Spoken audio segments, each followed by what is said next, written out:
Bonds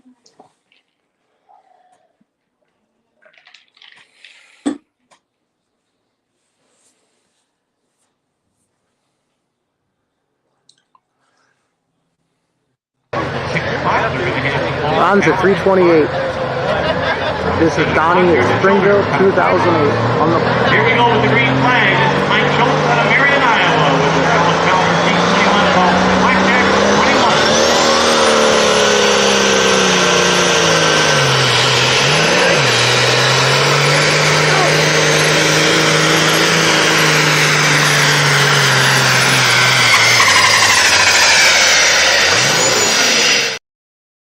Your ears? No. 45 is the marker to that line.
Blackjack 21, driven by Michael Schultz out of Marion, Iowa. Going to be the number 6 hook in this class of 10 tractors.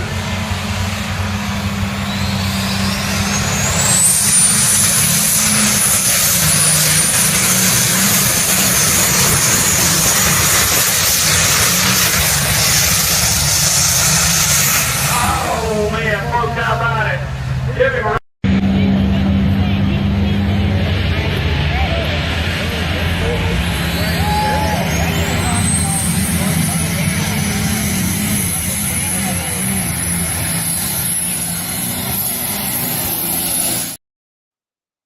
Oops, that was a good one. I want to watch that one.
Well, welcome everybody to a special edition, a Christmas edition of Let's Go Pulling. I'm with my dad. He was sitting there, I swear, just a few minutes ago. Now he made a disappearing act where I was playing some videos. But Merry Christmas from the Schultz family. Matt, Mike, and Larry and I last week talked about not having a show because it's Christmas, and I thought, you know what? I haven't really got Dad on the Let's Grow Pulling podcast before. So I told everybody else to take the night off, and I asked Dad to jump on the show. Now he's back. He disappeared on us there a little bit. So on behalf of the Schultz family, Merry Christmas. Happy New Year to everybody. Hopefully everybody had a good day. And I get asked all the time, why do you love pulling, or how did you get into pulling? And it's that guy sitting right below me, my dad, Mike Schultz. So we went to tractor pulls when I was a little kid. And in those first couple of years, all I cared about was picking up pop cans and getting the nickels and the beer cans underneath the grandstands. Then I kind of started getting into it. And we're going to talk about George Hendrickson tonight. We're going to talk about Ernie Ropp. And then we're going to talk about Dad's pulling career leading up to he's going to be driving our new tractor. It's going to be the Remedy Diesel Super Stock. I don't have it all figured out yet, but you'll be seeing Dad a lot in the seat. Dad's a way better driver than me, and I'm looking forward to watching him do that. As you know, we bought the high-tech Redneck from Mike Beck. Doug Meisinger is going to be wrenching on it, and Dad's going to be doing the driving 90% of the time. So welcome, everybody. Merry Christmas. You know the drill. If you have questions, please type them in the comments. If you have any good stories about my dad, please type them in the comments. I love that stuff as well. So, Dad, Merry Christmas. Welcome to the Let's Grow Pulling podcast. How are you? I'm fine, sir. How are you? Fantastic. So, I want to know. I don't think I've ever asked you this. How did you get into pulling? Like, because I know Grandpa Schultz thought it was a waste of money, which we all know it is. But how did you get into this sport? Well, I just have always loved tractors all my life, growing up with them, and then about the time the Iowa Tractor Pullers was going pretty good down in the Sigourney, and Sigourney had a big one in Kelowna, Washington, Iowa, and a few of those that I started to attend them and just to watch them. And I got hooked by watching the big John Deere of Ernie Rops and Lee Elward from Memphis, Missouri with the Big 10. And I liked that black smoke. And I guess I just always wanted the opportunity to do it. And then finally, I guess God brought me around to it. And we bought the old D21. Yeah, but you never farmed with Alice. You always had red tractors, I feel like, and green on the farm, right? Yep. George wouldn't let me have anything but international. Well, I went and snuck out and bought a 40-20 from Ernie one time. And I paid a hard price for that for a while. Otherwise, I was pretty much a red man. I bought tractors from Hendrickson Implement in Richland, Iowa. Nice. So, again, if you're just joining us, Merry Christmas. This is my dad, Mike Schultz, and we're going to talk about his pulling background, his pulling history. I opened up the show showing a lot of videos of the D21. A lot of people in Wisconsin didn't know. So Mom and Dad got divorced when I was in 7th grade, and then I moved to Wisconsin in my freshman year in high school. And then that tractor, Dad, has kept us best friends over all these years, and it kept me coming back every other weekend a lot. So it means a lot to me. And for everybody, we talk about our pulling family all the time. Dad, those rides in your truck with the old open trailer to the pulls back and forth, that's when we did our talking. And that's really where you were, we talked about just growing up. And I will never forget those drives as long as I live. So I just want to thank you for that before I forget to say that. But those are my best memories. No matter how many tractor pulls you won, Dad, and you did, the D21 kicked ass in ECI in the day. I mean, we got our ass kicked for a while.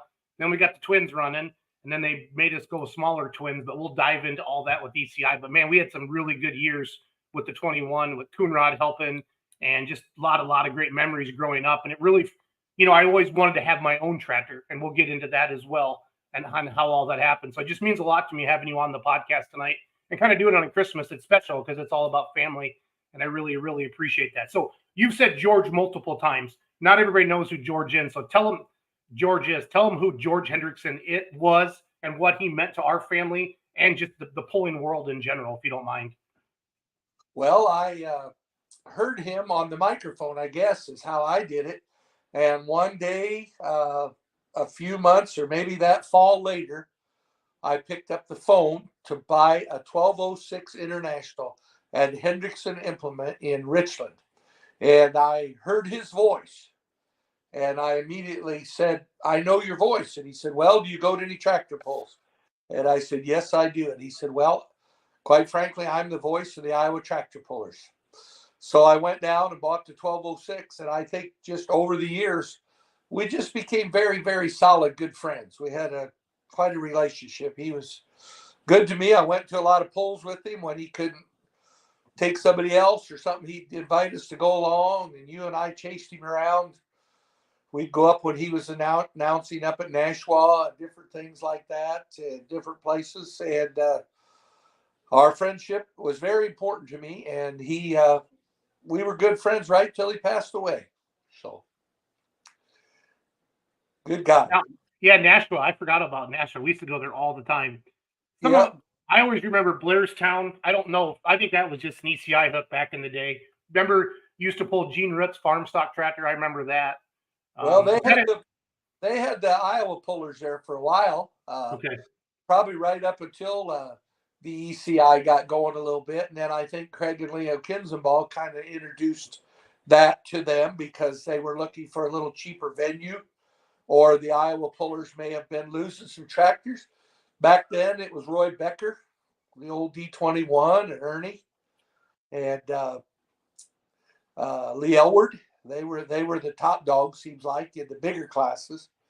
Don't remember some of the smaller classes, but they had a good show. Jack Simon, I guess, those guys, and a pretty good bunch of mods. But it seems like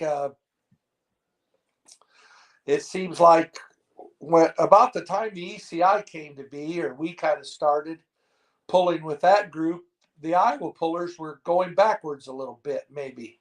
So was that a state association of the NTPA back then, or were they separate? Do you remember?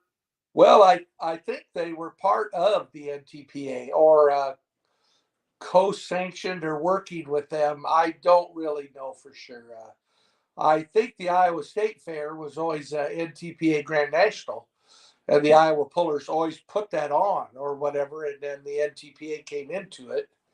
And they had big pulls in Davenport, Iowa, big NTPA pulls down there.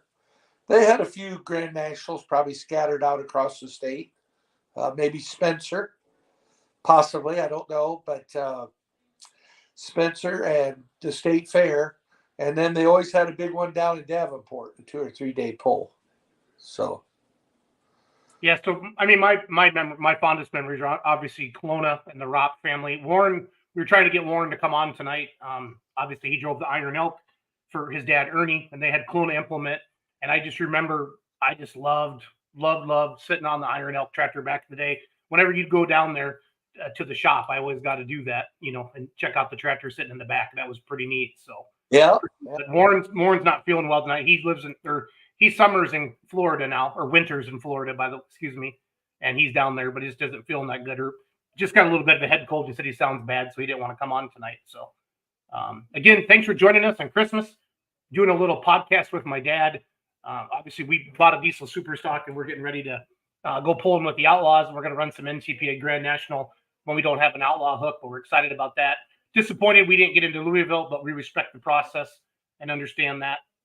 But we're going to get Dad in the seat, and we can get him down there. I'm sure we'll get there in the future sometime. That's the last big one for me, Dad, for you, is Louisville. That's a pretty special place. A pretty special place. Yes, it is. So let's talk about the Ropps a little bit. Is that did we just get to know them from pulling, or I mean, what are the earlier memories of them that you have? Well, probably met him earlier more through going to pulls and kind of watching them around. And then, like, what year are we talking? Like late? Because I was born in '75, and I remember pulls. I remember like Monticello, Kelowna, Blairstown, the Little Brown Church, Nashua. Those are some of the towns. So we're like early '80s or late '70s. What do you think? Well, late '70s, early '80s, I'd say. I bought some machinery from Ernie on and off. Not a whole lot, but I did. And that's, of course, I knew him then, and then got acquainted with Warren that way. And just over the years, I guess, became friends with them or whatever. Followed their career. We always liked the Iron Elk, I guess. Remember when it first had the white hood on it, and thought that was kind of neat or special, or different, I guess. And then, we went to a lot of pulls and saw them. That's probably maybe always visited with them a little bit there, you know, at Tractor Pulls. So, and then Ernie, they Farmer Supply Sales, they had quite an implement business down in Kelowna. Ernie was very, very successful there in the Robb family. They knew how to run a business. So No, that's awesome. I'm looking for some pictures of the white hood. I got some Photo Joe pictures, you know, of the Iron Elk with the green hood. So let's see. I'll pop some of those up. If anybody has any old pictures of the Iron Elk, please send them to me on Facebook Messenger. I'll throw them up there on the screen. I got my Few the Proudly Orange hat on tonight. I still run that Facebook group, and I got our very first T-shirt on, Dad, that I made us back in the day. yeah. Yeah, it's an oldie but a goodie. All right, so let's fast forward now to you meeting Mike LaBarge and buying the Joker. I think it was called the Joker when you bought it. It was a deep. Well, first of all, like what did they call it? Super stock? Like what? Yeah, it was like the 5, the 7, the 9, and the 11, right? That they did back then, like with Ernie, John Klug, and all those guys. Yeah, yep. They pulled a lot of them pulled 7, 9, and 12 or something like that. Yeah. And the light tractors pretty much stayed lighter. And then every now and then you'd go. I remember going to Mount Pleasant one night, and you were probably there in the mid. The mods pulled. They mixed them. They had kind of an open class, and Lee Elward was running hard back in the day. Back that old 10 ran good, and he stuck it to all of them. He beat the mods and everybody. And Lee was from Missouri, right? Yeah, Memphis, Missouri. Yeah, Yep. Lee and Phil Elward. Yeah, Lee drove it mostly that I remember, and then Phil later on or whatever, or on and off, Phil drove it. Yep, they farmed quite a bit of ground down by Memphis. Yep, good old good guy. Uncle Paul's watching. He just sent me a picture. He's got something. This is good. Ernie's got his white helmet on, no roll cage. I'm going to put this up on the screen in just a second. So let's fast forward now to, let's see, probably 89, 88, 89, 90 is when you bought LaBarge's tractor, the Joker. So were you running around with like Evans and anybody, or did you just start hanging out with the ECI stuff? How did that all come together? Was that ECI a club then? Was it even a club? Well, it was just starting to be a club in about 89 or 90, probably somewhere right in there. Kind of starting to form itself. Bill McAdady and Rick Evans and maybe the Shelby brothers, probably some more kind of started it. And then when Debbie and I married in 91, I bought LaBarge's tractor, I think, that year or the next year. And I didn't pull it, but I bought it from him. Mike LaBarge, who I was acquainted with, had this D21 called the Joker for sale. And I bought it from him. And I know I didn't pull it the first year I bought it, but I did, I think, the next year. And it was kind of I guess, at that time, more of a hot farm or whatever, maybe 500 horse or 600. Had 20.8s on it and stock pump and things like that. And Mike just kind of grew tired of it. And so I bought it from him and 2 other D21s. I bought 3 D21s from him. And you recognize that picture, Dad? Yeah, there's Ernie. Yeah. Yeah, Uncle Paul sent that. So he, that's got to be an old, probably a pulling magazine maybe, or a. Yeah, that's the back side of the Iowa Pulling magazine, I think, because they always had the back cover. And that was before they put the twin stacks and stuff on it. So this is the oldest picture I could find of the tractor. This is obviously, well, I mean, look, that's not Springville, is it?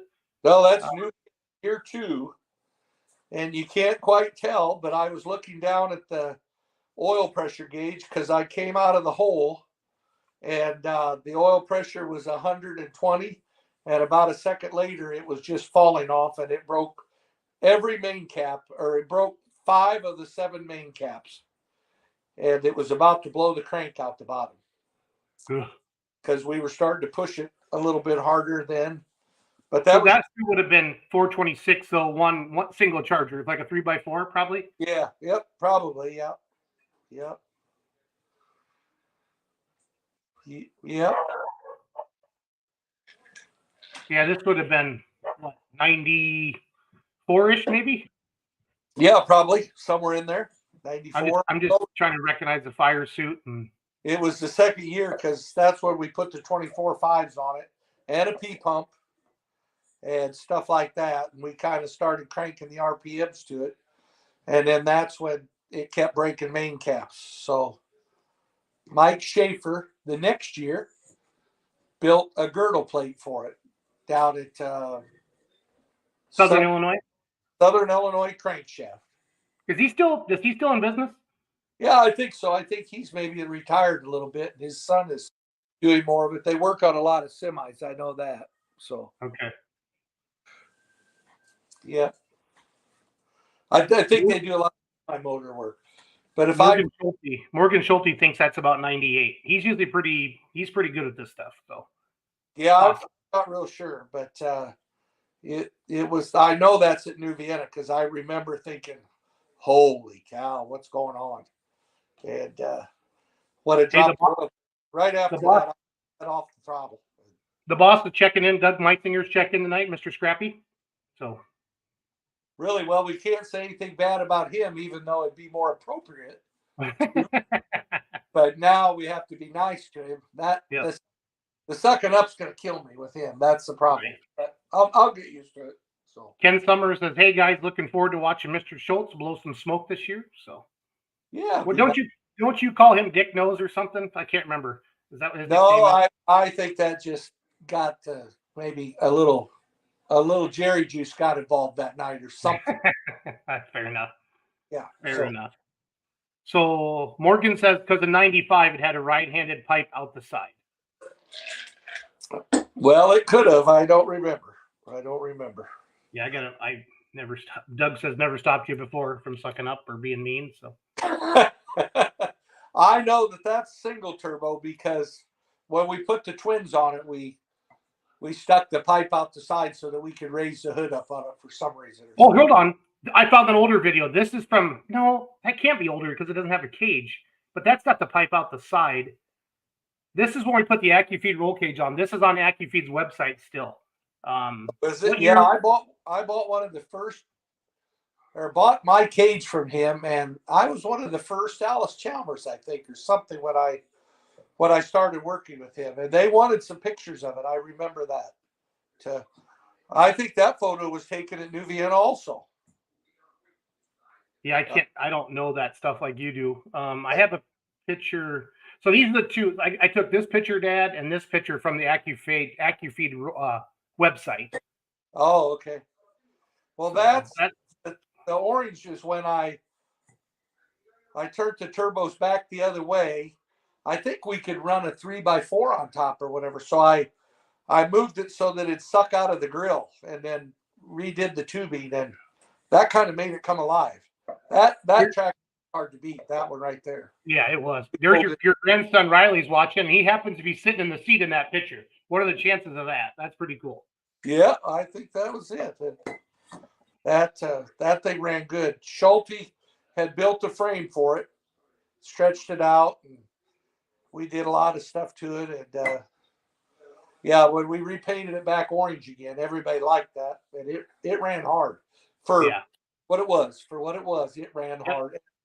In East Central Iowa, we were called Limited Pro, right? Yeah, 95, I think 85, 95 Limited Pro. Yep. It didn't cost anything to run that. I think I ran that 5 years with the same mains and rods in it one time, rod bearings.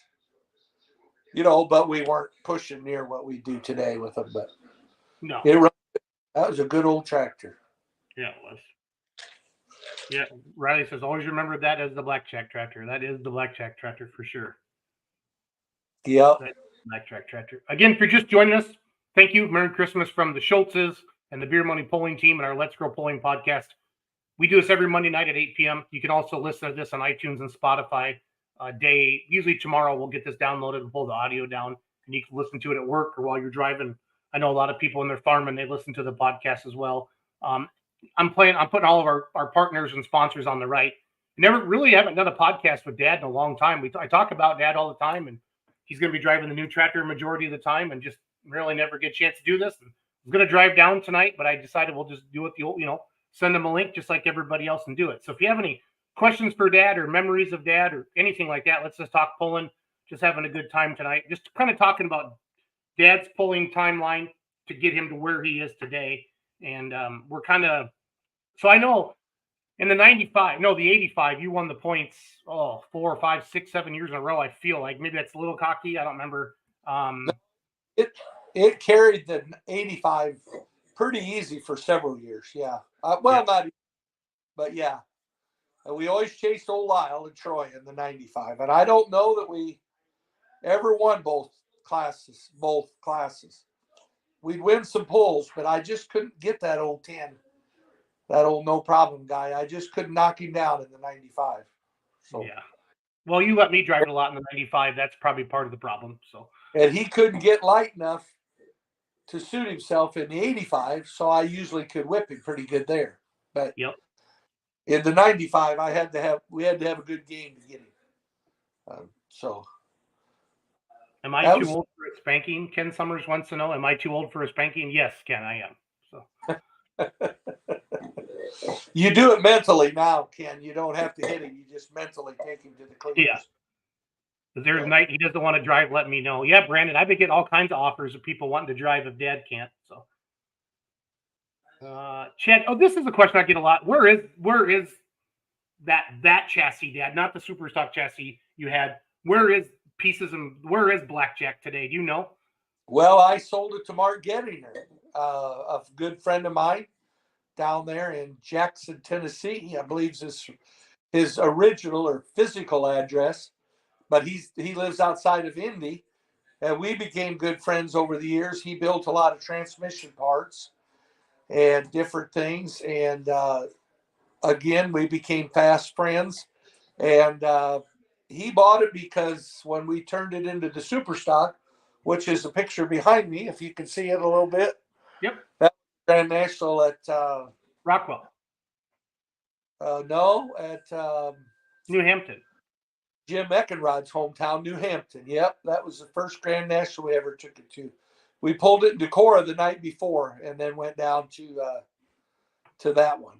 And that was that a 3-charger tractor then?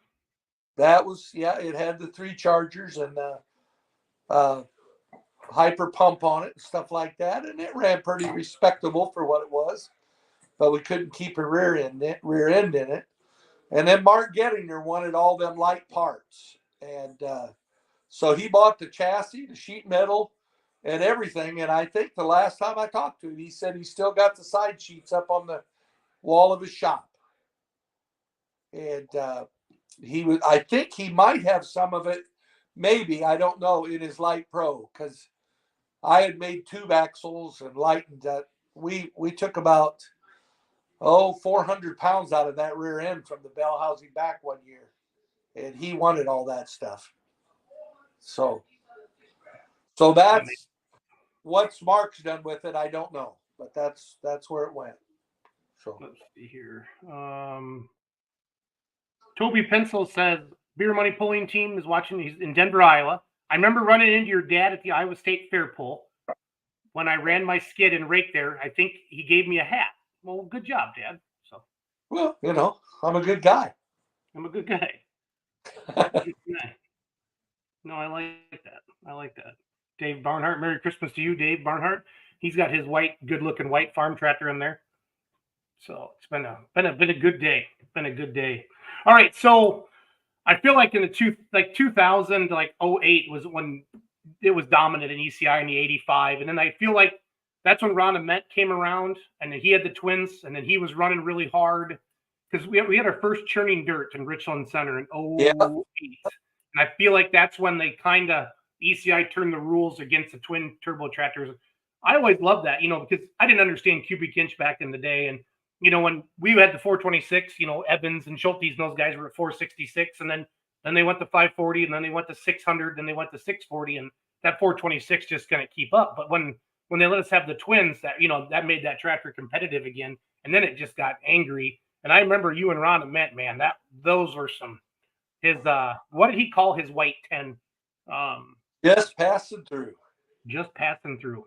Yeah, we had a lot of fun together because Ron was a good head-to-head competitor, and he had a 414 in there. And we kept telling people we could run up to 540s, but if they went over 540s, we needed more charger.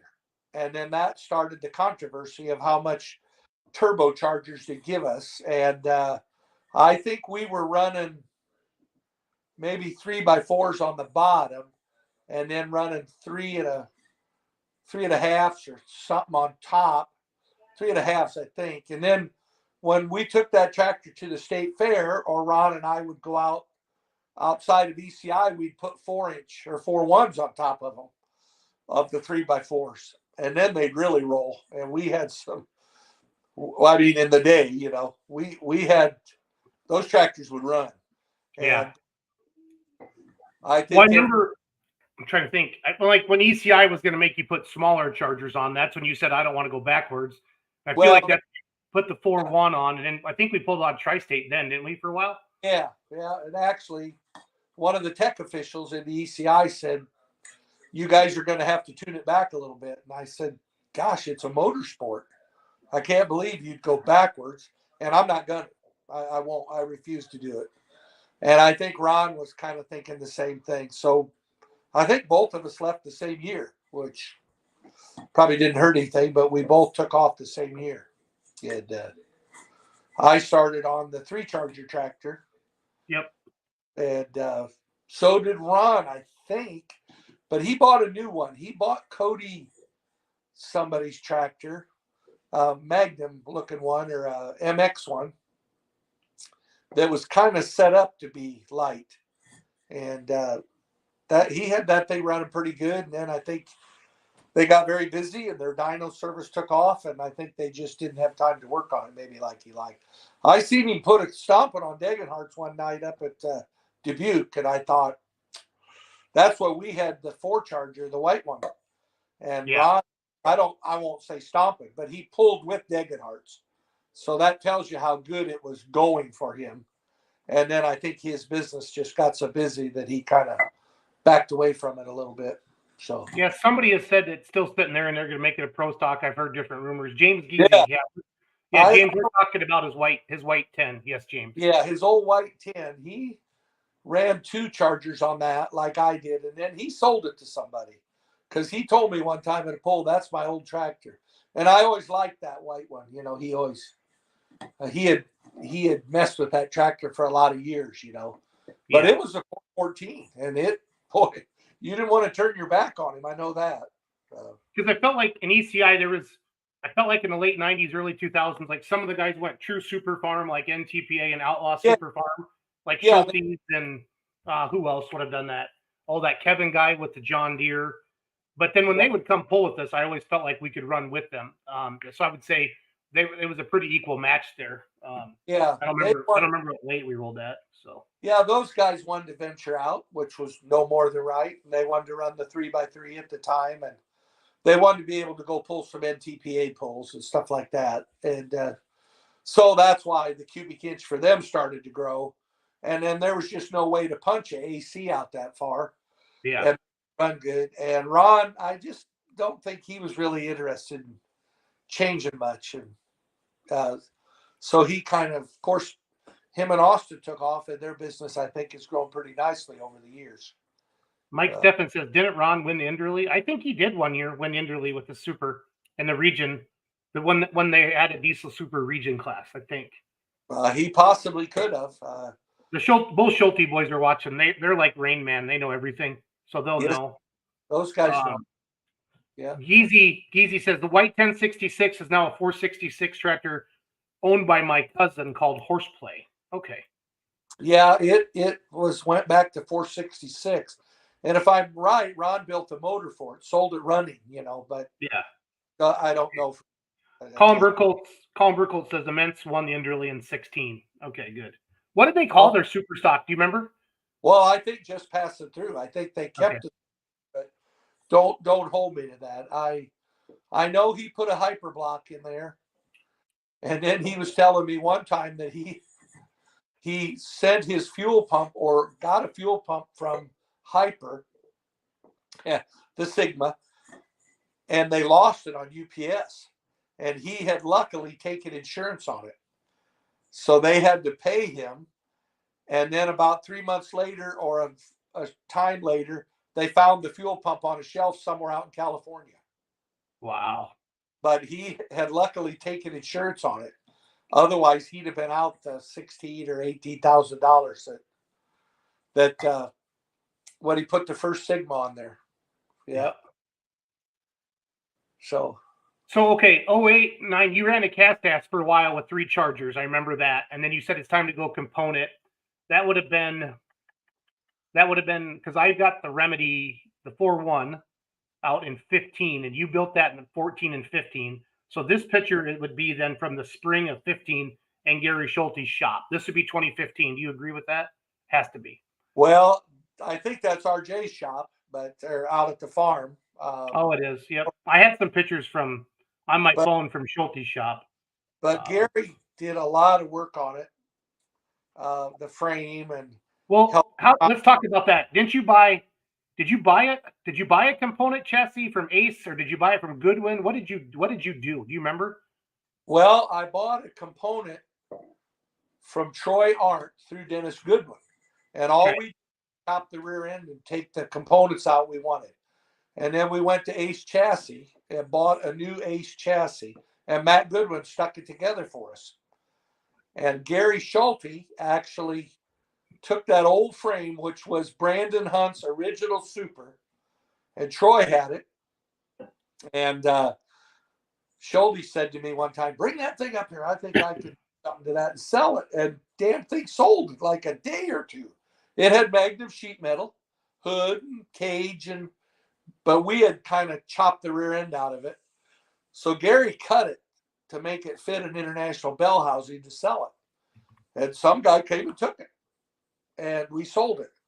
And Matt stuck the original Ace chassis together. And then I think we either took it to Schultz or hauled it out to Simpsons and started putting it together. And then back and forth to Schultz to Simpson, to paint to Schultz to Simpsons. And but Gary did a lot of the finish work on it. I got the hood from Mark Gettinger. I think you got the fenders from Elvin Dolman, maybe? Yeah, and the steering console. Yep. And then Gary kind of put the finishing touches on it cosmetically. And then Gaffney painted it. Yeah, Gaffney painted it. And then we hauled it out to Simpsons, I think, to do the rest of the mechanical work on it to get it ready to run. And yep. And then the first pass you made, I'll play the video of it right here. This was in Richland Center at Motorsports Mayhem. That's a maiden voyage. Yep. Let's see here. I got it right here. I played it earlier, but I'll play it again. So this was a 4-Charger tractor, 476. Dad, do you remember the cubes? No, we used all the 426 parts up we had, and Max had, and that didn't take long. And then ceramic was going to 504. So Brian called me one day and said, "I'll make you a deal on all my 478 parts, sleeves and pistons and stuff he had." So we went to 478, and then of course still under cubes. The other guys had 504s. And, so this was 2015 this is in Richland Center at our Motorsports Mayhem event, like mid-May. So here we go.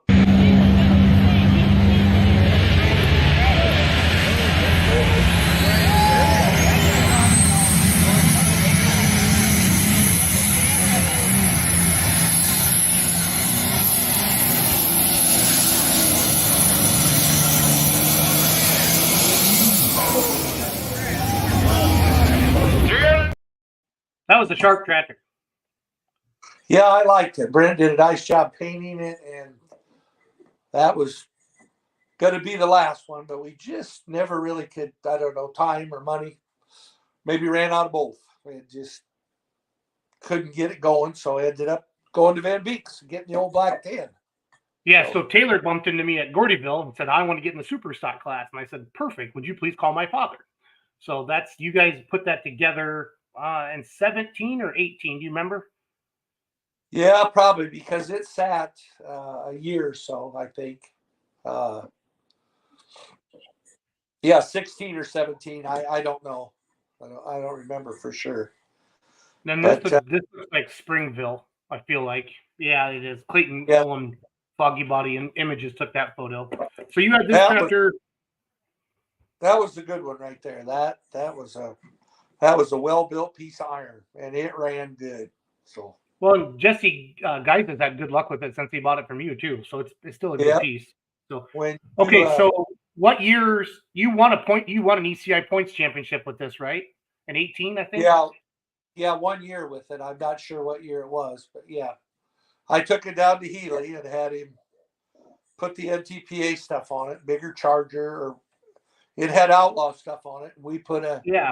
Then I bought Outlaw had a box turbo and a box fuel pump. Not a box fuel pump, but they had a what was it? A 16 or something or yeah, shit. I know.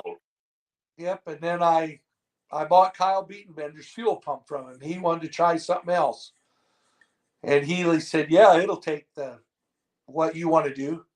Yeah. So we sent it over to Denny. Did that, and I think when it pulled in, a lot of people knew that it had every possibility of winning, and it did. It was a top 5 tractor all the time, or top 3 really, and that was when the 4.1s were really starting to change, and the Outlaws, if you pulled with the NTPA, they were left behind in a hurry. Yeah. The NTPA was really making their 4.1s a tough class. So. I feel like 18 or 19 is when they changed that rule with the Outlaws that you didn't have to do that anymore. I don't know if anybody's watching from the Outlaws night, but that's fun. Because Scott Feldkamp, Trophy Bucks, watching tonight. Merry Christmas, Schultz family. We saw Scott up in Hillsdale when Dad drove the new tractor for the first time, so that's good. Yeah, he's a good fella. What year did you sell the Perfect 10 then? Do you remember? No, not for sure. I don't. No, I don't remember. But it's been probably 3 or 4 years already. Yeah, at least 3 or 4. So yeah, and well, it was kind of around. It sat out the COVID year, and then it seems like maybe I sold it the next year. And I remember it sat in the shed all year, and Debbie and I had talked it over about doing something different or going more with you, I guess. And I remember Doug and I cleaned it all up, and we stuffed the stack out the door. And when that first whiff of ether hit it, I said to Doug, "Put her back in the shed. I can't do this. I'm not selling it. Can't do it. Can't do it. Won't do it." And then Jesse kept calling me. And oddly enough, when Jesse bought it, another guy got on it at the same time. So that protected the price of it a little bit. And but I think Jesse's he's had good luck with it. Yeah, he drove it up. He did. Yeah, Colton's right. He drove it down and shipped Shawana to Midwest Winter Nationals. I think that COVID year, 21 or 20, probably 21, I think, Dad, will be my guess on that. So, yeah, a lot of stuff here. That was a well-built tractor. Yeah, it was fun. It was fun. See, I know you always wanted a 1066, and you got one. Fun. Let's see here. Mark Kaltenhauser, he runs around to Esden. He says, "Mike, what's your most memorable pull over all the years? Do you have any that stick out?" Oh, I don't know so much. One that I'll never forget is the night Ernie died at Toma. Don't remember so much about the pull as far as that goes. Or a big group of us went up there. We rented a whole motel. And I remember Warren pulling out on the track and kind of maybe made his pass. And people came out and said, "Ernie," they found Ernie dead, or Ernie was walking across the pits and died. And just everybody was in absolute shock and disbelief. My favorite pulls probably were back in the ECI day when we would start hard, like it maybe we'd go to Maquoketa, Dubuque, New Vienna. That push would start, kind of depending on where you were at with the points race. And we always had very good luck at Maquoketa because you could run hard and fast there. and Dubuque was always usually a good pull for us. And had a lot of good luck up in New Vienna too, really. But a lot of times Gary and Dan had took it off to pull in the NTPA by then. So we would take Heiderscheids and us would go into New Vienna or Blairstown. Whoever was going to win those was going to win the points. So as good of friends as we are, we knew something had to happen there. I remember one time I had a broken rod cap or something, and I knew it. So I backed up to the sled. I took it to Blairstown and backed up to the sled just to bump the chain to beat Lyle. All I had to do was hook and get 5 points or whatever it was. So I just bumped the sled and took her back to the trailer so that he couldn't take the 85 from us. So No, that's good. But the ECI, we had a lot of fun, and then the 3-Charger D21 was really starting to run pretty good, but we couldn't get enough movable weight on the front, and then the rear end, we were starting to have trouble with the rear end. It was spinning it was trying to spin the ring gear pinion right through the cast, and we just couldn't. So that's why I guess we decided to make the component, and then did that. So Sean's watching from Kentucky tonight. Rotor Racing's watching on YouTube. They're watching from Texas. Yeah, well, thanks for joining us tonight. We're having a lot of fun. This is my dad. I talk about him all the time. This is the guy, Mike Schultz. He lives in Springville, Iowa. He'll be driving the new tractor a lot this summer. Again, we're gonna. We didn't get into Louisville. It'll probably make its debut with us. Well, Dad drove it up in Hillsdale, Michigan, and then but the Pullers Championship May 17th and May 18th, and I think we have 12 outlaw hooks for points this year, and then it'll be up to Doug Meisinger, which NTPA hooks we can go to that still fit the schedule, and he has time to work on both tractors. And obviously, we got to keep them running too. We all know how that goes. So, Chuck Fowler's checking in from Beaverville, Illinois. Let's go back to those West Central Iowa, East Central Iowa days. That was always a lot of fun because me living in Richland Center, driving down, and I got to know a lot of different pullers from those associations. I know that was just a couple of years, but who were some of those just names that, man, you just wish they were just tough. When they showed up, you're like, dang it. Who were some of those names over the years? Well, Chris Mangelson, the Black 14 that he's got his son. He was just about impossible to beat. Schulte brothers, they were a little annoying from time to time. Yeah. Because that tractor ran good. They always had it weighted perfect. It just always, I call that the Schulte, the Schulte hole shot. The first 75 feet, that thing will just bounce once, just soft, and it's gone. And the old Binder Express. And Barry Pfeiffer, I kind of forget about him, but I bumped into him somewhere. He was a real nice fella. He kind of came up through that West Central group, and there was a guy that built a tractor one time that looked like a cat Challenger. Dave Rumbold, the Caterpillar. And I think that's how we met. I think that's how we met Barry Pfeiffer, through Schulte's. They knew him. And what did Barry pull? Well, don't hold me to it, but I think he might have bought Eric Meyer's D21, the old land that came from West Elau, and then he was tough with that. But then once they took the nitrous off of it, it didn't run near so good. And, and then he built, DeMars built him a John Deere that ended up at Wayne Lamoury's. That's Fear the Deer. Yeah, Fear the Deer. And Eric Meyer had that for a couple of years. Right? Yeah, he had it for a couple of years. And so those were some good ones. Those were very tough tractors. Sean, is your dad a reserve driver or full send type? No, he's a full send type. He doesn't mess around. Telling you people right now, if I would let my dad drive the 4-1, the Remedy 4-1 a lot more, it would have done way better. But I needed to drive it one year. So that's how that goes. Mark Ulmer. Holy cow, Ulmer's in the house. Holy cow. Here from Snowy Meadow. Give me some Mark Ulmer stories and memories, Dad. Well, I've never really liked him, so what could I say about him? You Well, you know, still got stories, so because that's what he'd say about me. yeah. I don't have a lot of stories about Mark other than good memories. I think we've been good friends for several years, and I think he's one of the true professionals and just a very, very, very good man. And One of my favorite memories in the last couple of years, because we've been wanting to do the super stock thing again and get it right this time around. And I think we did the right thing. We did, because my singer's helping us, and he's the man. And I called him and said, "Hey, Mike wants to sell me his tractor." He said, "You jump on that."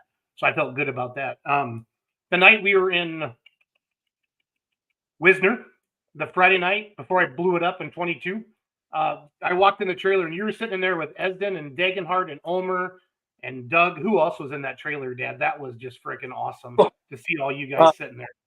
it was a little, might have got a little fuzzy because Meisinger always, for some reason, always wants to supply the beer. And over the years, I've tried to buy him a 6-pack and he won't let me.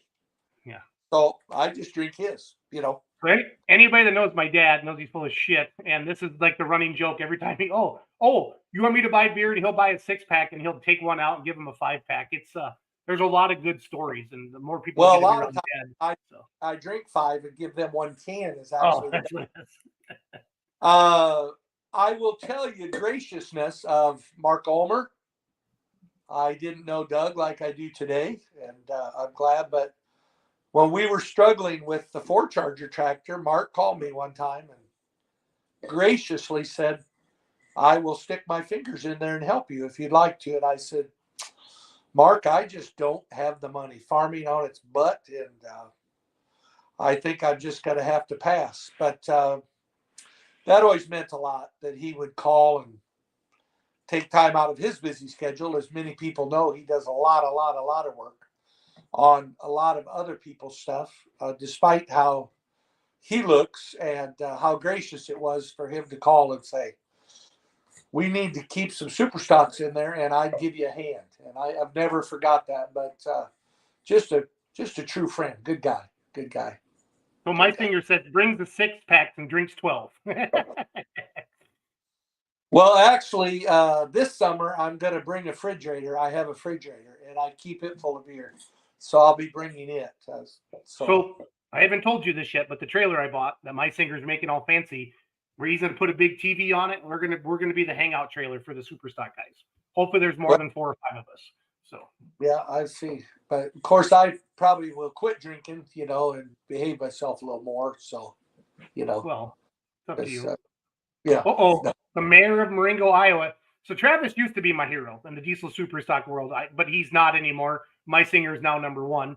And Travis, he accepts that. And but I still want to put I still want to get a billboard, Dad, outside of Marengo, Iowa. It says birthplace of Jason Schultz, Mayor Travis Schlabaugh. We're working on that. We're working through the permits and stuff like that. I think that'd be fun. So, but Travis says, "Mike, I'm looking forward to pulling against you this summer. Please take it easy on me." Yeah, that's funny, Travis.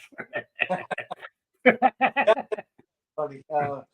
That's why we're bringing Mike. That's why we're bringing my singer with us, Travis, because you two can beat each other up. So we just want to have fun for a while here. There's a lot of good memories with that guy too, Travis. Good, another good fella. Yeah.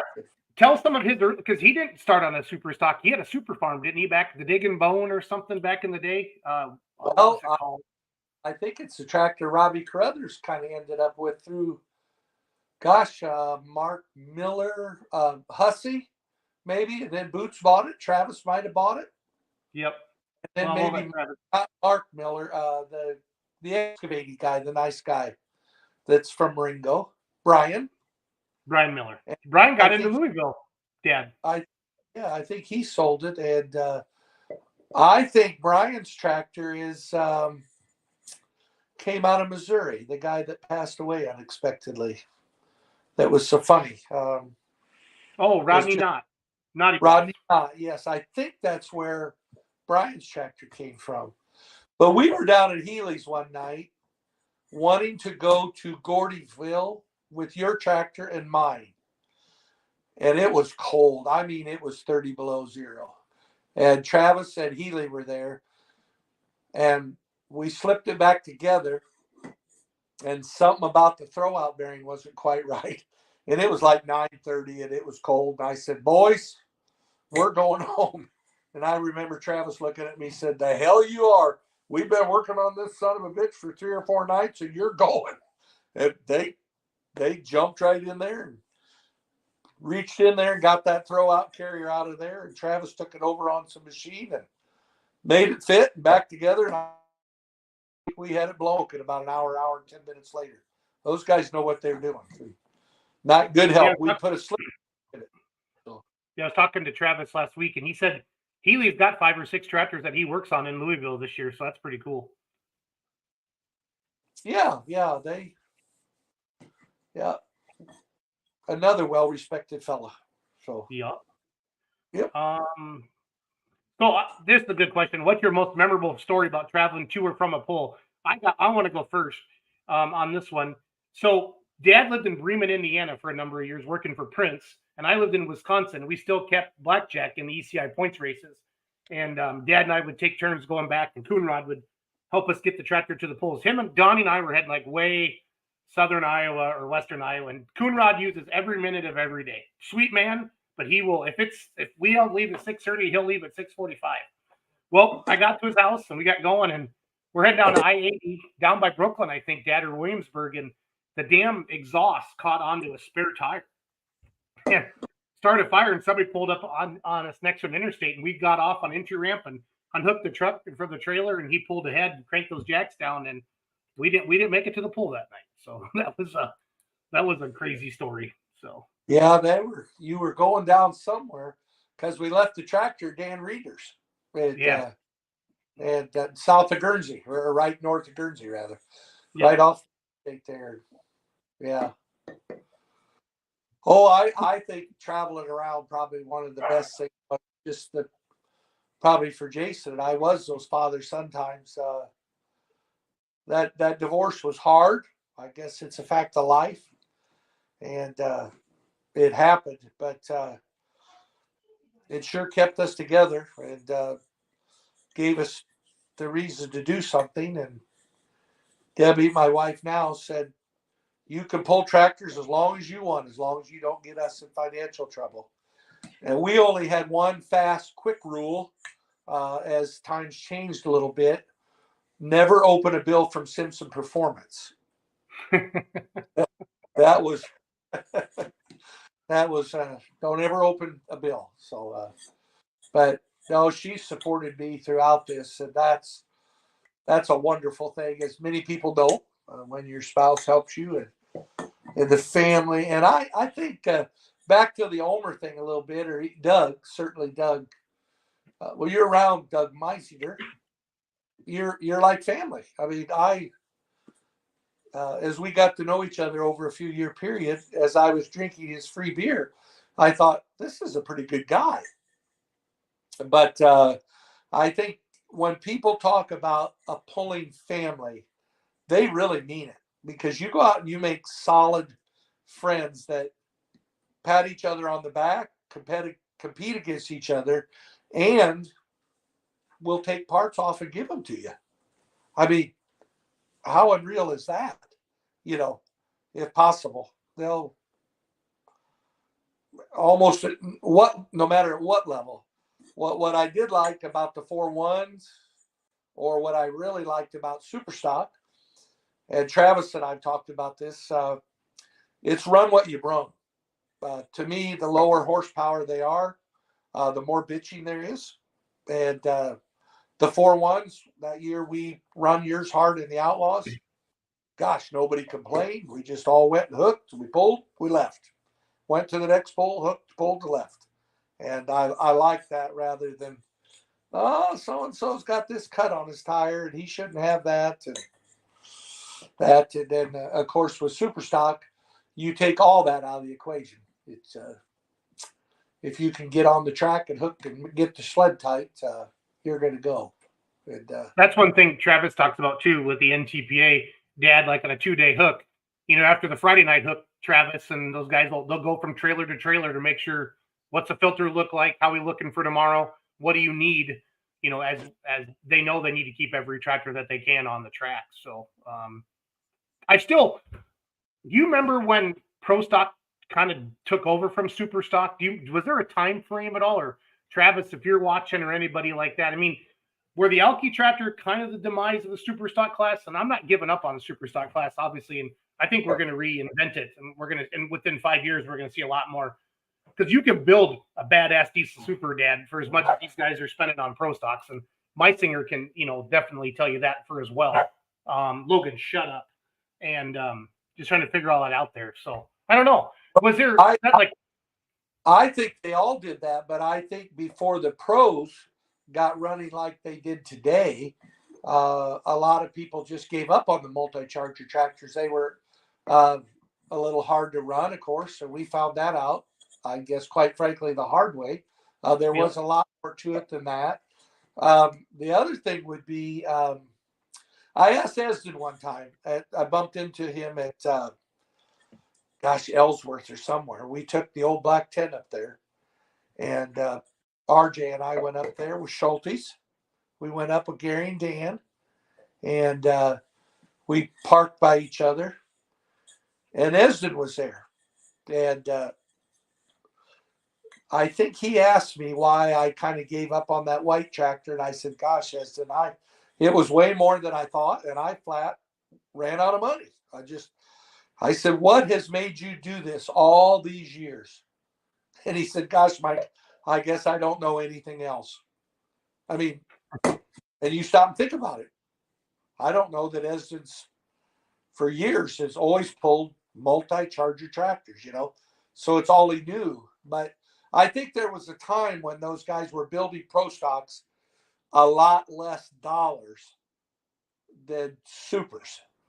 But then when they started coming out with better parts and bigger pumps and bigger chargers, we know the top tier Pro Stocks, there's no dogs. There's no dogs. No. And that puts some separation in it, but the Pro Stocks always ran good, but probably 4.1 is kind of where they took off from, and then just kept getting bigger and bigger and bigger, maybe 4.5s or whatever they were running. I don't know at the time, No, it's been fun to kind of watch that grow, and that makes sense. There was a time when you could build a Pro Stock probably cheaper than a super, but I think they're probably heads up now. I have to really dive into that, but I've been told you don't get on a Pro Stock today less than $500,000. Again, that's turnkey delivered to your door. I don't know if anybody's watching tonight that can confirm that or not, but hey, your brother Dave's watching tonight, Dad, on LinkedIn. Way to go, Uncle Dave. Really? When Pro Stock was growing, I think Esden told me they ran 436 tractors for years and spent little or no money on them. And over the years, as I got to know Max, I don't know what they were running. He was out of pulling when I got to know him, but gosh, those guys would go out. He said, I can remember going up to Elkhorn, Wisconsin, having 27 tractors in our class, 27 supers. And Esden said, like the 414s, 436s, maybe 466s, they just ran and ran and ran. I mean, certainly they weren't making the horsepower they are now. Mark Gettinger would tell you that, gosh, there was a time we didn't spend a lot of money, pulling them. So they were pretty popular, Yeah. Omer says, I would think when the diesel split the blocks and the 4-bolt block came out, the pros really went forward.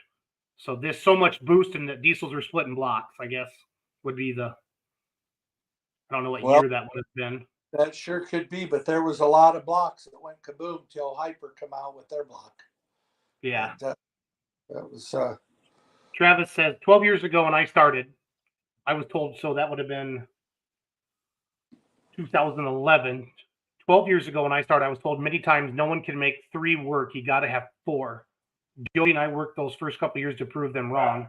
The winter that I won, all the winter hooks opened a lot of eyes. My credit goes to Hypermax and Healy. Yeah, he went to Gordyville, Cloverdale, Louisville, won it all. I remember that this is where Travis had it painted like it is today.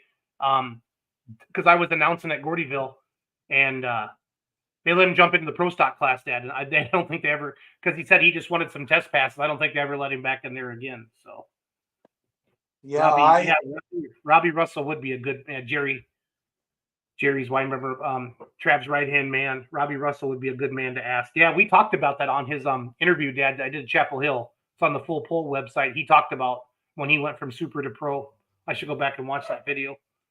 Yeah, I remember for Travis's, the first time, I think maybe the first time he pulled his Tacoma, he may have won.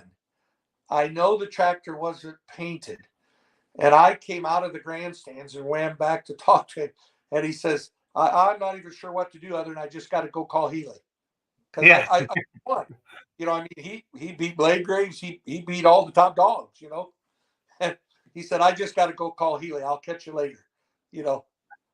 So that was quite a time for him, you know, as that tractor was coming together, you know. And probably good memories for him and his family as well, you know. Oh, yeah. My singer said Stray Horse, I think, was always a 3-charger setup. Yeah, it was. It was always 3. Yeah. Because Doug's 4. We're going to be 3. I'm trying to think. Is Matt 3 or is he 4? Goodwin. Well, I don't know if we could tell. I know, but I can't really tell you because, you know. Okay. So. Bryant Havenstrite. I remember when I was younger, about 15 years ago, going to Cooney and you guys to the polls. Always had a blast. I don't remember. Do you recognize that name? Bryant Havenstrite? He's watching on YouTube. Not right off the top of my head, no. My singer says Goodwin is 3. So. Oh, so Doug let the cat out of the bag. And see, I was gonna act like I knew something. Then Doug, see, there he goes, putting me down already. So that's what it's all summer. And I told him I'm gonna just stick close to Jeanette because she's not like him at all. You know. But my singer's 4, Trav's 4 now, right? Colin Ross is 4, aren't they? No, they're 3s. They're 3s? Okay. Yep. Well, what's Super Rooster then? Is he 3? I think so, or is he 4? I think he's 3, but I don't know that. I think he's 3. All right. But Brian, who's going to name the new tractor, Dad or Jason? Brian, I am, and Dad's going to drive it. Those are the rules. So that's how that works. So. Well, I'm going with High Tech Remedy. That's where I'm at right now. Yeah, Allison Schlaball wants me. Somebody said Remedy 21 tonight. I kind of like that. She said what? No, Allison likes Redneck Remedy, she told me. And that's something we talked about our pulling family earlier. The wives that go to the polls and really get into it. Allison's a super fan. And when Trav broke it, Rockwell this year, and he looked at me and says, Schultz, I'm testing tires the rest of the year. And when they weren't at the Enderley, I mean, they were there because Travis, him and Allison support that class. They go everywhere.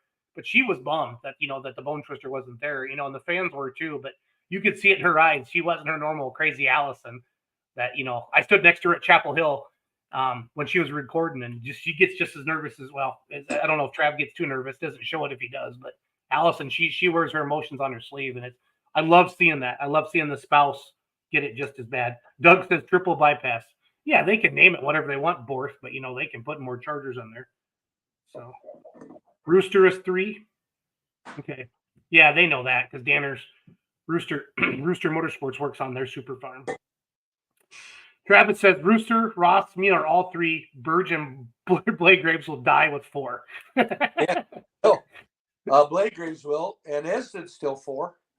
Okay. Yeah. And Dave Henderson, if he'd come back out with his white one, I think he was on 4 chargers. Pretty sure. So if you're watching, we got a lot of people watching. Give me some names for the tractor. So Dad likes High Tech Remedy. I want to pay some homage to the Becks, you guys. I could not do this without Mike and Sally. Well, that's why I'm going High Tech Remedy because it changes it over to you, but it leaves quite a nice compliment to Beck's. Well, and the High Tech's been around a long time because that originally was Jody Ross's tractor. He sold it to Mike. Then Mike sold it to one guy for 1 year. Then I think it went back to Jody Ross. And I think it was what Beck told me. And then now that's the M80 tractor, the original high-tech redneck. Because Mike built this tractor in 15 and 16, is I think were the exact times, the time frames on it, Dad. The one that we have now.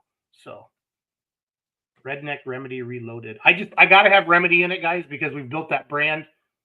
It is gonna look like the 4-1. It's gonna be white. I just don't have gotta get all that figured out here in the next. No, we'll start working on that this week. Doug and I are gonna get together on that. Jason Skillen says 80 or 81. That's a pro stock class took off. I feel like, Dad, not enough people have seen a diesel super, because you honestly only get to see a really badass class of it. And I love the Outlaws, obviously, but when you go to an NTPA Grand National or like a Pullers Championship or like a Louisville, but even at Louisville, you only get to see 6 of them now. I love pro stocks and I love Womp Womp, but there is not a better freaking sound in the world, Dad, than multi-chargers lighting. I have a video. I mean, I always stay at the starting line like at Toma, and I got a video of my singer, Dad, with Scrappy up in Sac City, Iowa, or Western Iowa, and just watching those twin stacks and the smoke start turning from, it's just the best feeling in the world. I just think more people need to see that. I think they'd be, but we don't have, really, where do you get to see diesel supers? NTPA Grand National, and the Outlaws had a shitty showing for supers last year.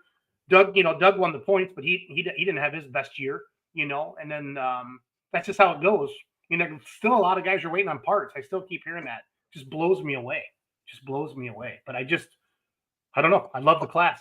Love it. I don't think there's any sound in the world like Travis's or Doug's or Mark Ulmer's little weapon. Yeah. When them tractors clean out, I'm telling you, there's no sound in the world like that. Yeah. Even the pros. I mean, they got that big deep throat, the big cubes, but those supers, when they clean out and they're ready to go, there's no sound in the world like that. That whoosh, boy, shit's gonna happen. I know that. That's awesome. I love it. Yeah, this Lyman Russell wants me to call it the high-tech loan shark. I love that name. But it'll have some Schultz mortgage team on it, but not that we're not going to. Maybe I'll put loan shark in parentheses a little bit. So remember, yeah, I really do like high-tech Remedy. I really do. I think that's probably, if that's what you like, I like it. It gives them, like I said, pays good homage to the Becks and that high-tech name. So yeah, I love it. I read some comments, Dad, on Facebook and YouTube, people giving me shit because I bought it. I didn't build it. And I kind of giggle. I love the comments, and I get it. But we're on the track now versus the chassis that we had is coming. It's ready. They're going to start on it in 2 weeks. Do you know what I mean? So there's no way in hell we would have been out next year. You know what I mean? And Doug even said that. And that's when Mike came up to me at the Enderley. It was 1 a.m. I was hanging out with Jeff Hurt. That always is a good time. And I thought Mike Beck was joking, and that's why I didn't say a word to anybody. And then Hurt called me Sunday night after the interview and he goes, "Hey, Beck was serious about that." And I said, "Well, then you tell Mike to call me, because I'm not calling Mike Beck saying, I know we were having some drinks. Can I really buy your tractor?" But Monday afternoon he called me, and I said, "I got to make one phone call." And I called my singer, and he says, "You buy that tractor." And then I tried to hide it from you for a while because I wanted to surprise you. Yeah, and then, you did. And then Colin Ross called me one day about 2 weeks later and goes, "Hey, there's a rumor going around." And I said, "Oh, what's that?" And then I called you. I called my singer and said, "Hey, I got to tell Dad." And, I was trying to get you into Louisville. And I called Mike Witt, and he's like, "Man, we got to get your dad on that seat once, to even consider it." Because it finished 6th in the Grand National points. So I thought we had a chance to get into Louisville. And that's why I called you. And I'd already called Greg Carson, who you farm with. And I'm like, "Hey, Greg, I need somebody to run Dad's combine the end of September." Because I had called Beck. Said, "Mike, find a hook close to your house." And then I asked Matt Goodwin and Doug to come out, and it was a great time. I just wish and if I known we were going to pull exhibition, Dad, I wish we would have ran earlier in the night. Yeah, there was a huge crowd there. It was awesome. Yeah, they let us on the pack track, right from the end. But yeah, they even surprised Mike and Sally when they said, "Oh, that's a component you can't run."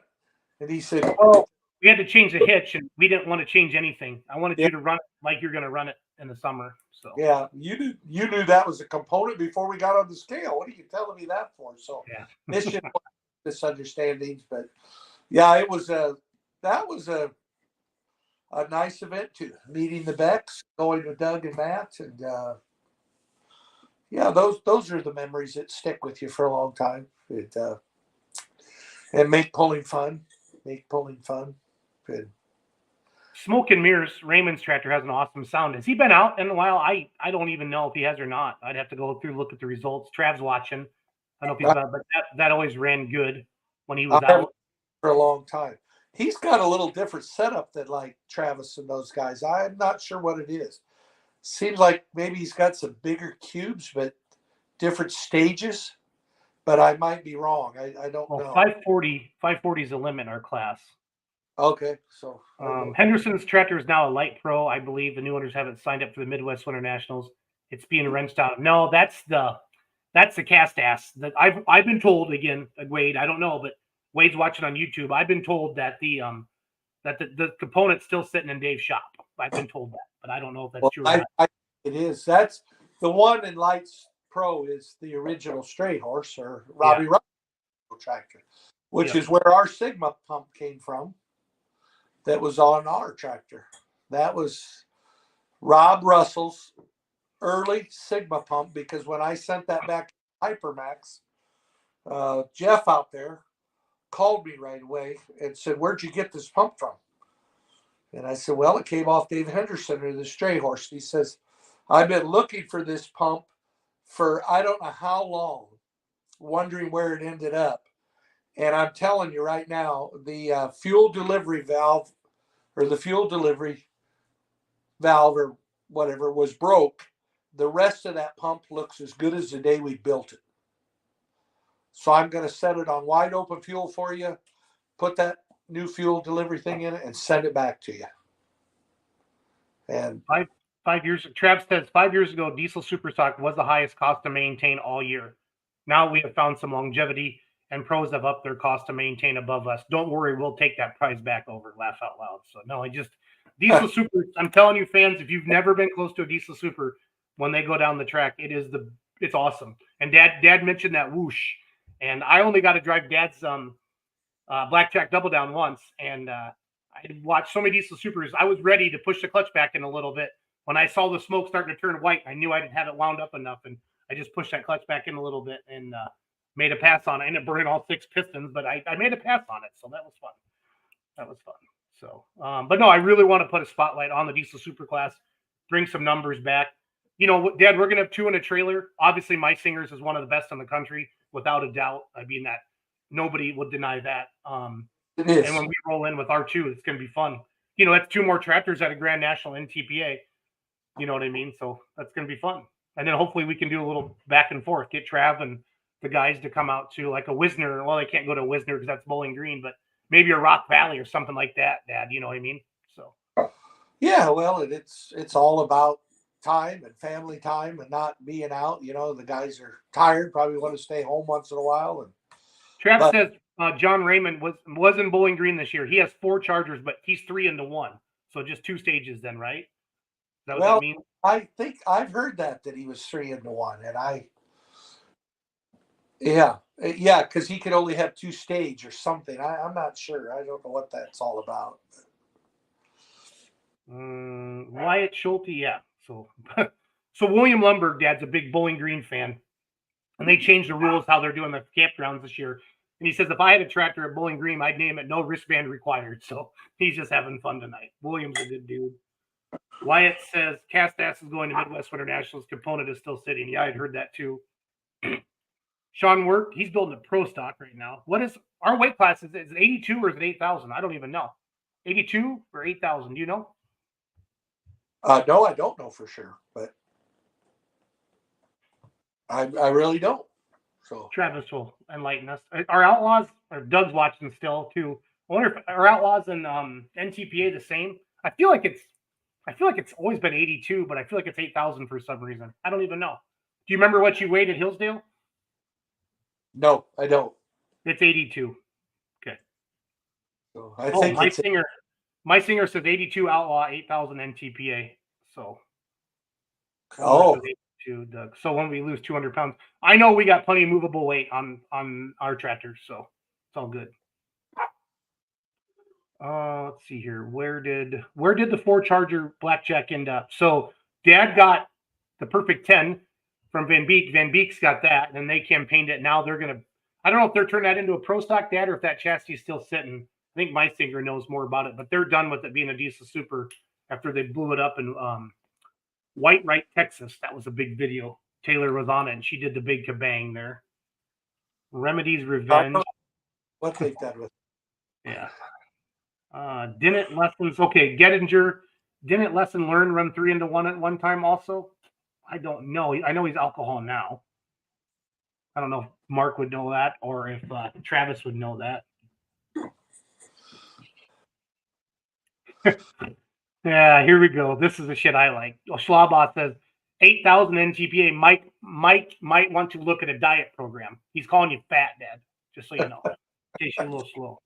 Well, I wish I could argue with him, but after Thanksgiving, all you guys were here, and then I had to pay garbage can all week. I had to eat all the pie and shit that was left. Yep. And then I really started slimming down, and then now Christmas is here again. So I think I'm 8 or 10 ounces down over the year, so it's pretty quick. And of course, I'm kind of a fitness guru, so right. A lot of mornings I walk. Well, the house, luckily the garage is attached, so I walk clear out to the pickup and get in it, and then go up and do chores, and stuff. So my life is very hectic, very hectic. A lot of stuff going on.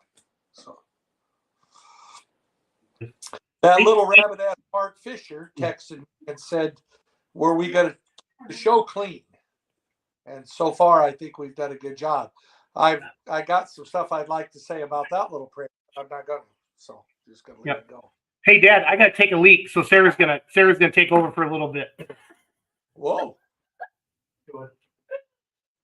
Oh. Howdy, y'all. Hi, Sarah. How are you? Well, very good. How are you? I'm fine. What'd you end up doing today? We ended up going to Greg and Sarah's and got to catch up with Haley Debbie had either one of her little babies, little Owen and Ivy. And, okay. We hadn't seen Greg and Sarah's new house. Okay. And so, we had a nice day. Awesome. Because the weather's really been nice here today, rain and cold. Well, it's not real cold. It was 51. No. I got soaked doing chores. So lovely. Yeah. So do you have a technical question you'd like to ask the people about tractor pulling? I'm guessing the technical I'm almost afraid to ask, quite frankly. Yeah, I'd leave it alone too. Yeah. It's better that the less I know, the better it is for everyone. Yes. Yep, that's the way to do it. Yep. Yeah, it is. Yeah. Well, you did. I have some early years of you coming down with that son of mine. When we started. Yeah, my memory from my first tractor pull, it was 20, and it was Springville. Yeah. And somebody asked me if my husband was pulling. Really? 20 years old. I said, no, my boyfriend's father is, but no, not me. Yeah, no. It came down to that. We were sure glad Jason hung on to you for the most part, Oh. So we think he's done okay with you. So. Yeah, well, I've done okay with him. Thank you for sharing him with me. Oh, okay, good. Okay. Well, you're in the family or whatever. I have your pool table now, so I'm in for the long haul. Look at the comments. This just got way better. Ratings just skyrocketed. Yeah, this is my wife, guys. Because I get a lot. How did you get her all the time? Yeah, this is your I'm wife. in sales. At the end of Christmas Day. So Merry Christmas, y'all. Bye-bye. Yeah.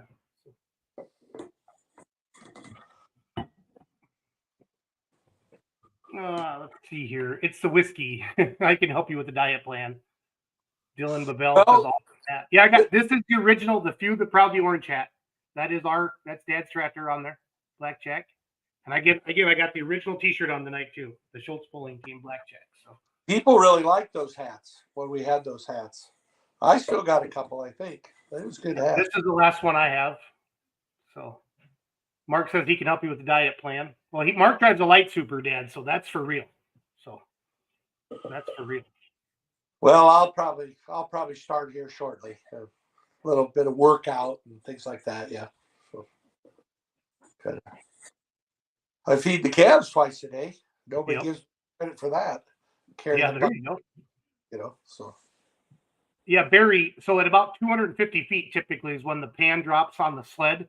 And there's grouser bars. You'll hear the announcers talk about those underneath that. And that's really what starts putting the hurting on. You're going to stop in the next 50 to 75 feet or so, typically on a normal track. That's how that works. Yeezy, yes, my wife's a babe. I know this. Travis, my ratings just skyrocketed. I like it.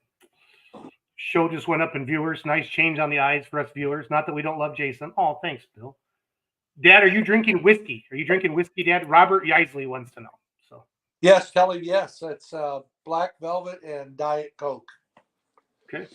And I only intended to have one, but Debbie brought me another one. Okay. Well, that's really, quite frankly, I'm kind of becoming a star now. Yeah. You know. Well, I mean, you're on Let's Go Pulling, Dad. Yeah, I'm on Let's Go Pulling, and people are pumping me up and that. And, you know, when I got measured for the fire suit, the lady says, "Man, you have a small waist." I said, "Well, thank you." So, kind of nice of her to say, you know, that 32s, man. I said, "Well, they're a little tight, but they'll be okay." So. Oh, shoot. Doug Meisinger says, I guess we'll move the roll cage up front if the diet doesn't get started. Uh-oh. Yeah, I agree with him. Yeah. Ryan DeBrew. Jason outkicked his coverage. Congratulations. Yeah, Crystal's beautiful too, Ryan, so I don't think you can talk too much there, but that's all good. Yeah, we'll start having a segment, 5 minutes with Sarah every Monday night. Just guys can ask my wife questions like that. That's a good idea. So. I like it. I wouldn't do it. They'd embarrass her. They'll embarrass her. They'll try to embarrass her. I guarantee you're not the only one drinking tonight while you're doing the show. That's actually what a lot of people do. There's many people having an adult beverage right now, especially Christmas night. So it's all good. Yeah. Except for the guy in charge. I'm drinking water. So. A couple years ago, I had to take the beef quality assurance test or whatever on the computer to deliver cattle to Tama, and the guy telling me about it said, "Oh, just mix yourself a drink and go down there and take it." Hell, it took about a fifth to get through it because it was long and it sucked. So yeah, but you had to do that to do that. So yeah. Well, tractor pulling's been part of your and I life then for like 31 or so years was when this all started, because Debbie and I have been married 32. You got married now with 6. You guys got married now with 16. Yeah, and she graciously let me buy the tractor the next year. Do you ever see Mike LaBarge anymore? Yeah, on and off. Yep. Retired from the post office, doing good, helps a carpenter. Still likes to go to polls, but does not want to own one. He did not like owning one, I think. So I think he realized the money it took, and he was one of those guys that it really bothered. So yep. And Dylan, I just put the link. We do have a few of the Proudly Orange t-shirts still. It's on our website. I just put the link in the chat. Otherwise, just go to beermoneypullingteam.com, click on gear, and it's called the Proud Tee. And it's got the few of the Proudly Orange on it still. Let's see, Chad Elliott. What's some of the most memorable names you've come across over the years? I love the Red Baron and the Iron Elk. Those are the two. And then who was Emo Murta? Was that Betty's Headache? Or was that no, they were two separate guys, but my probably all-time favorite would, of course, be Rops, just because of, for whatever reason, one of them, but John Klug. Pretty hard. At the time we started going to pools, when Klug showed up, everybody else might as well went to the trailer. Because he was going to take them to the cleaners. Ron Emil Murta was from Fairfax, and he always pulled mod tractors. Which one was the crazy one, Dad? Like, he was like the Jeff Hurt of the day. That Time at the fair. That was Emil. Okay, one time at the fair, didn't he have it in reverse when he took off? Yeah, he backed right up on the sled one night at the Iowa State Fair. Yeah. And then one time down at Washington, Iowa, they had serviced a tractor. And you had to know Emil, but they started it. And they started the rear motor. And when they started the front motor, it didn't have any oil pressure or low or something. And he yelled out, you could hear it all over the whole place. Put some GD oil in that SOB. And guys ran out there with jugs of oil, and they just start dumping oil in it. And it couldn't have hit the pump or the pan. And he hit the switch and pulled it down the track. I mean, he didn't even take a breath. Oh, they hardly had time to put the caps back on the valve covers. Yeah, for those of you watching, put in some of your most memorable and pulling names over the years. But yeah, that would be mine. Was always just Iron Elk and the Red Baron. Those were mine. Yeah, Ron Headley pulled Betty's Headache. Yep. Out of Fairfield, down in there somewhere, and then his in-laws were Jerry and Betty Fornash. Nice people. The Lurch, they pulled Allison, the last I remembered. Well, I think Fornash's have a two-wheel drive Jeepers Creepers now. Or is that Crockshaw or shoot? Oh, that's Workshaw. Yeah. Workshaw. Bob Chickering, he had a mod down by Bloomfield, which oddly enough, Matt Goodwin told me him and Dennis bought that tractor, I think, for a while, and we're either going to run a mod or do something, and then they sold it. But I don't hold me to that. But I think Dennis bought Bob Chickery's tractor. And, of course, one of the best around, or just great guy, Marvin Hovden. Old Woody, he pulled a time. And Doug Ham pulled the Smog Frog. Yeah, I love the Smog Frog. That was a cool name. Yeah. That's fun. There was so many D21s. If I would have known we would have had a D21 someday, or you would have, I would have been so much more. I don't know, but there were so many D21s back in the day. It was neat. Jeff Hurt had posted a picture of he found an old One Mean Alice, one of Max Simpson's t-shirts, original t-shirts from the day. Oh, Mean Old Alice, yeah. Yeah, Mean Old Alice. Yeah, Mean Old Alice. He posted that on Facebook. That was kind of neat to see that. Travis Hallbaugh says, make sure you keep his feet inside the frame rails and moving the cage forward. Yeah, that was a deal with the mini rods this year on Slaw's tractor. I like that. Sean Knopp says, start a show with just the pullers' wives telling about the shit they let us get by with. I don't know if that'd be pretty good. Be more divorces, probably, Sean. So we don't want that. Yeah, there was a lot of good Iowa pullers at one time. That was a good group of guys. And I don't know what happened, if it just kind of slowed down or what happened. And then, yeah, the state fair was that was my accumulation of the summer, Dad. The Iowa State Fair and the old grandstands. I feel like we always went back to school. We started school before Labor Day back then. And I always feel like we had to go to school almost like the next day after the state fair. But Monticello, Iowa used to be a freaking monster pull. I remember when you worked in Marion, we lived in Victor. I would go to work with you for the day, and then we'd go to the Monticello pull at night. I think that's going Western Series this year. They talked about it at the Badger State banquet. So. Yeah. Awesome hearing a father and son talk about pulling. Reminds me when I growing up in the 80s, pulling with my daddy and grandpa in Northeast Iowa Pulling Association. Northeast Iowa Pulling Association. Yeah, there was a nice organization going up there too, but they were part of the ITPA. I think Dave Venrabes and Vasky and Hinton and all those guys back when they were pro stocks.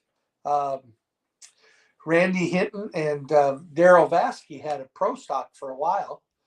Early on, and Dave Vainreb had a 4-charger tractor, and I think they pulled up there in that I think it was called Northeast Iowa Pullers. Was Dane Reb's tractor the Barnstormer?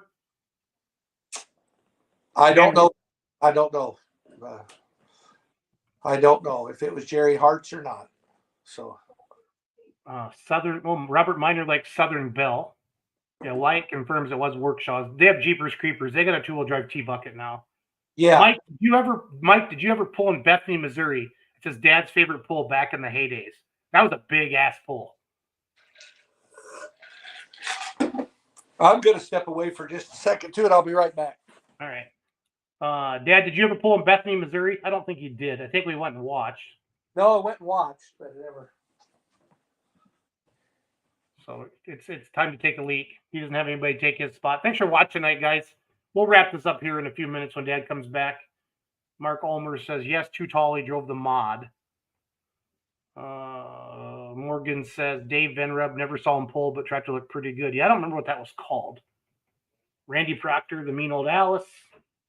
Andy Leonard says, Lee Elward and Henry Piper. Okay, that makes sense.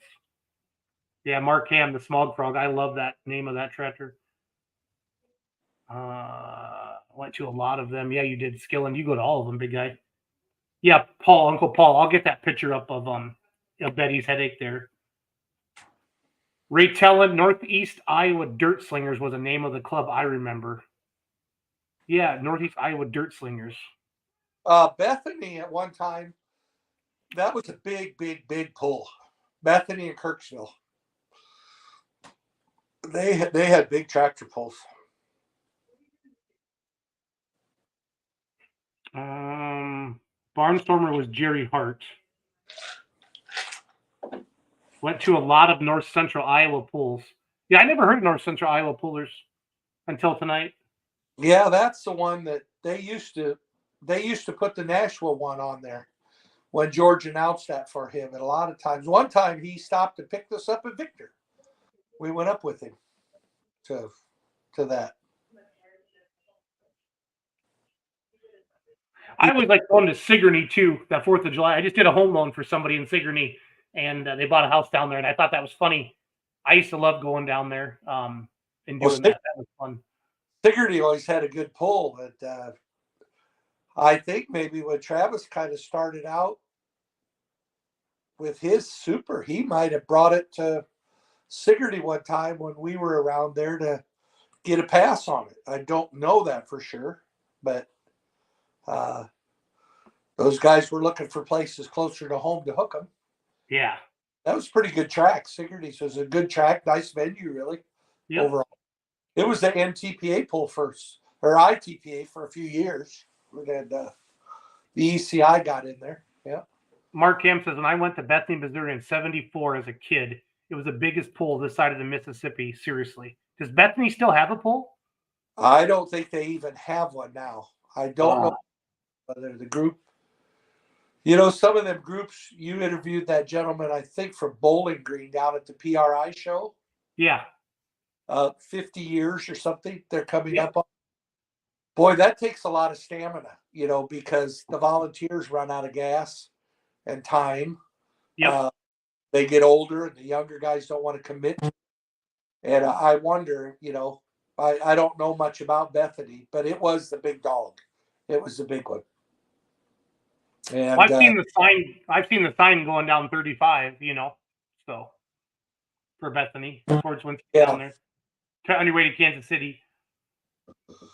Yeah, well, you're going right on 35. You're going right past Bethany, I think. Yeah, north of Kansas City, about 100 miles. But that was a big one. Yeah. Uncle Paul sent a picture here of Emil Murta's tractor. I got to throw this up on the screen. Yeah, if he's got that old puller book, he's got a lot of. Yeah. Did you see that, Dad? Yeah. Yeah. Oh, Emil. He had cancer, and I knew his wife Jan pretty well. And when he was building his last tractor, she said, I know that kept him alive a couple more years because he wanted to get that tractor done and drive it. And he was a farmer down by Fairfax. And Wild Emo. Yeah, he was crazy guy. He was like Jeff Hurt. Just when he got on it, the throttle was bent wide open. No, Yeah. there was no half throttle, no feather, nothing. Just whoa, and he was gone.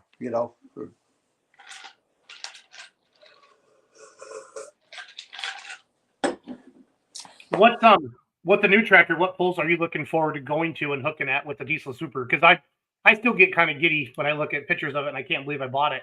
And I get a pull. We get a pull with the biggest names in pulling, and go to some venues. I'm super excited. I talk to my singer every day, try to anyway, and we just talk about stuff, and it's a lot of fun. But what are you looking forward to with the new tractor? Well, I'd say Toma. Yep. Kind of always something about Toma. I guess Rockwell certainly turned into Rock Valley without question. Those stature of pulls like that. And certainly Toma.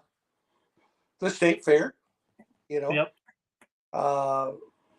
That's turning into, I think, a little better venue and track now that they've moved over there where they're at. Yeah. The Bowling Greens, what's the other one that kind of conflicts with the State Fair in Wisner, Yep. That's Bowling Green. Yeah. And so then you kind of make a decision of what's closer to home or, where you want to go, I suppose. And, Yep.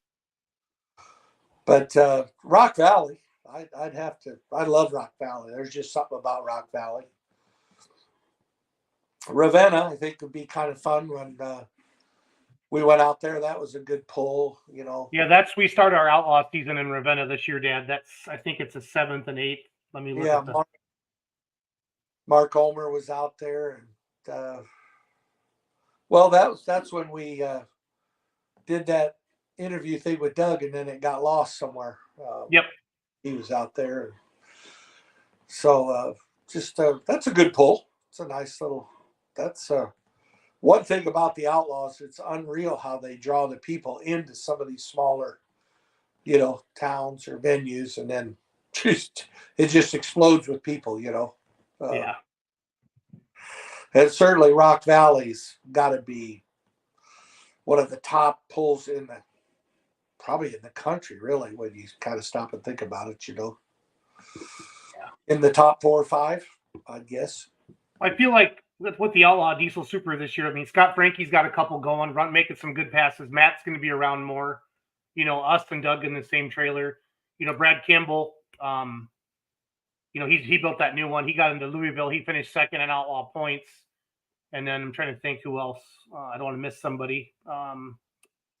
Richard Cool got out a little bit last year. Sarah drove that.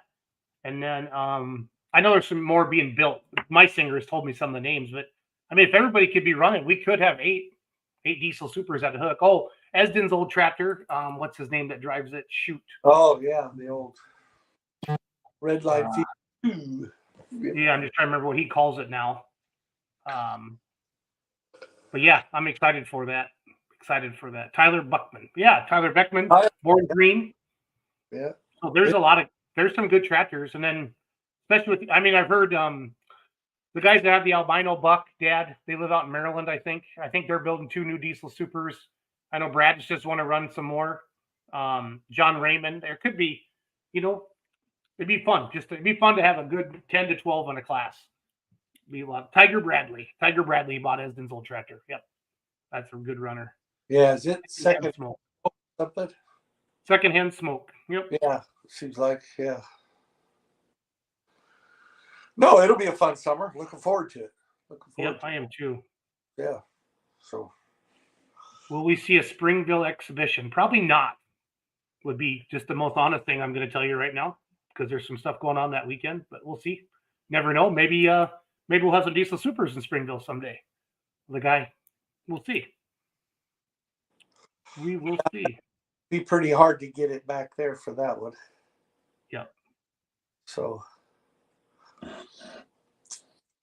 but that's a good track.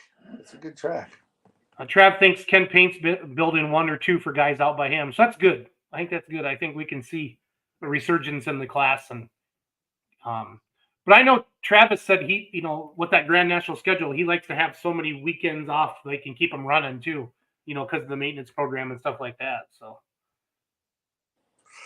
Yeah, well, they require a lot of work, so. Kryptonite and the White Fawn are the old ones. Okay. Yeah. James Harmon says, Mike, always like to hear you announce at Springville. Yeah. You still announce there, don't you? Yeah, I did. Yeah, I do. Yeah, help out. I didn't do a lot last year because they had that one. They wanted to have a certified announcer there, whatever. I didn't think we needed 4 people on the microphone at that size of pole, so I just kind of did the opening and stuff like that. But it's always fun, and that's a good event, and very, very good for the community. I mean, that's the thing that probably I can't tell you over the years the money we've donated to the school, and they help us a lot with parking and a number of things. But these smaller towns with schools like that, if they don't have something good happening in the community, it's pretty hard to keep them real active, So. Yeah, Andy says, hope you're all at Bowling Green. Remember, your tractor got second at the Friday session. Yeah, it got second at Bowling Green last year. I don't know if I told you that, Dad. So. Yeah, I think you did. Yeah. Was Mike driving it or was Payne driving it? I'd have to go back and look. Because Kent Payne drove it a lot last summer.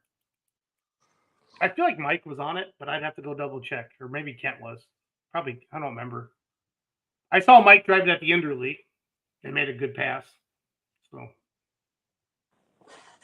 Payne, Andy says. Payne was driving it. So.